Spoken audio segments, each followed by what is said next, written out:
Good evening and welcome to Newsmax Prime. I'm J.D. Hayworth. Of prime interest tonight, agreement approved. The UN Security Council votes unanimously to endorse the Iranian nuclear deal, meaning that controversial agreement has cleared its first hurdle, allowing for sanctions to be lifted after Iran complies with just a few of the terms. More on that later. But first, Trump hits a bump on the stump. The fallout continues from comments Donald Trump made over the weekend concerning Senator John McCain. Trump made those comments Saturday in Ames, Iowa, at the Family Leadership Summit. I was there on assignment, and in an exclusive interview, I asked Louisiana Governor Bobby Jindal for his reaction. I disagreed with his remarks. You know, once he has spent 6 years as a prisoner of war, then he can comment on Senator McCain's service. Senator McCain's a war hero. We should all be grateful to him for his service to our country in uniform. I mean, nobody's going to buy this nomination. It's going to be an earned nomination.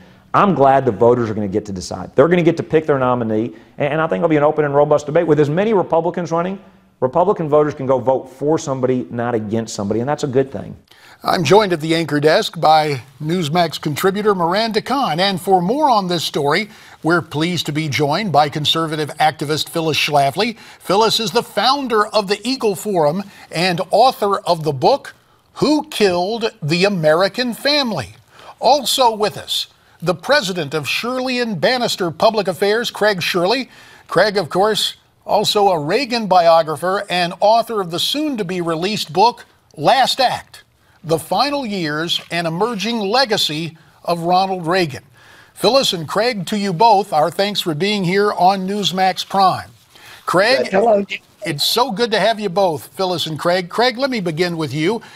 Governor Jindal and so many other candidates have reacted strongly. Some have even said that Donald Trump ought to get out of the race. Your reaction to their reaction?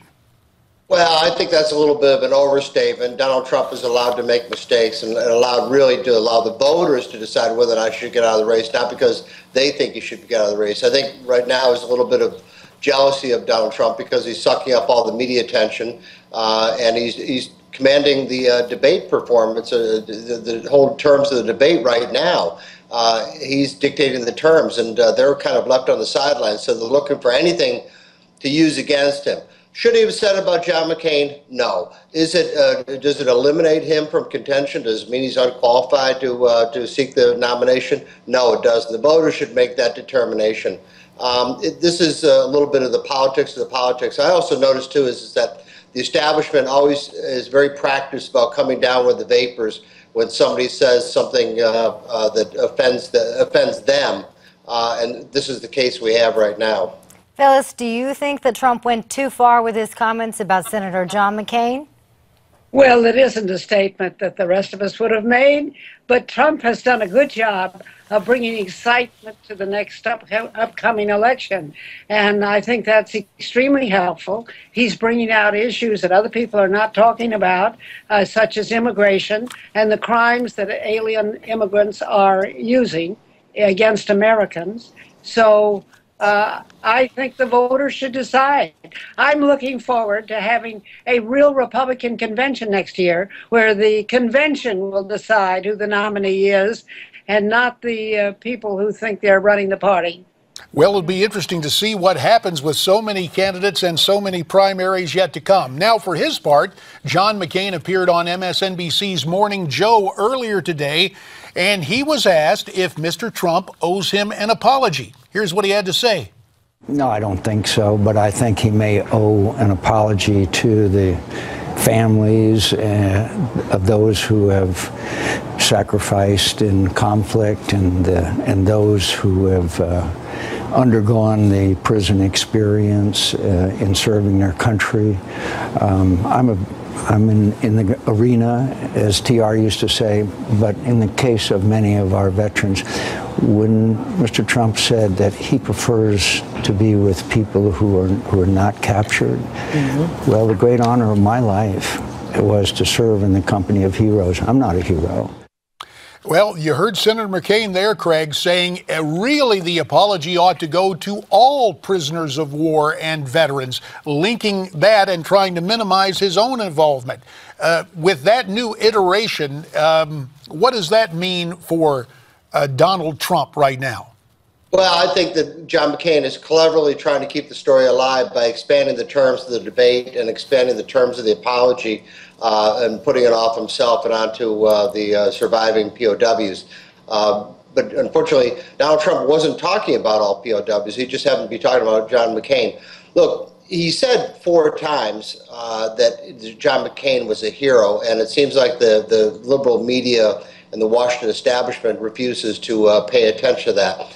I suspect this will die down in the next day or two, and then we'll get back to Donald Trump's agenda, because he sucks up so much oxygen out of the room that he will, get past this and start dictating the terms of the debate right now. And I think Phyllis is absolutely right. He's advancing immigration in a way that nobody has before, not recently anyway. Well, everyone is talking about this, what Donald Trump said, his comments towards McCain, including in today's press briefing, White House Press Secretary Josh Earnest. He was also asked about what Mr. Trump had to say. Here's his reaction. Even in the midst of their competitive 2008 campaign for the White House, that Senator Obama expressed his admiration and deep respect for Senator McCain's heroism. Their political differences between Senator McCain and President Obama have continued even while President Obama has been in office.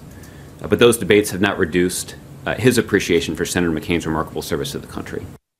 Is an endorsement like we heard from that White House podium bad for any Republican, including John McCain? No, I think McCain is not the issue in this campaign, but Trump may be. Well, he's bringing in some of the issues that the other candidates don't want to talk about. And so I advise you not to get off what the real issues are. The real issue is the criminal immigrants whom our government is letting in. And that's what we ought to be talking about. And I also believe that the people who are elected to the Republican convention in 2016 are the ones who should make the decisions, not the media.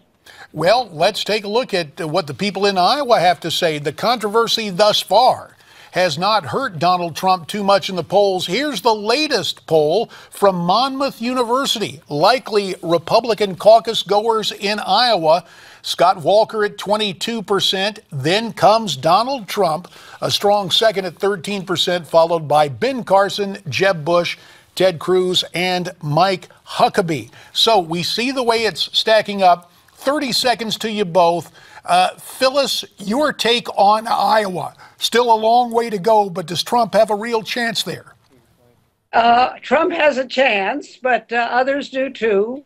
Walker and others have a big chance. And I want to see it go all the way to the convention and let the delegates decide, who have been democratically elected from all over the country. All right. Craig Shirley, 15 seconds, your take on it. I think that we're near the point where the establishment might actually be overplaying their hand, in which they're lambasting Donald Trump. And I never thought I would say it, but it may be that Donald Trump ends up as a victim in this circumstance, because the establishment is so overplaying their hand and attacking him. And we will have to leave it there. Craig Shirley and Phyllis Schlafly, thank you both for being here on Newsmax Prime. Still to come. A Democratic presidential candidate calls for the arming of military recruits. Pete Hoekstra and Patrick Murray discuss. Then, say goodbye to sanctions against Iran after the UN Security Council unanimously approves that nuclear deal. Ali Safavi reacts.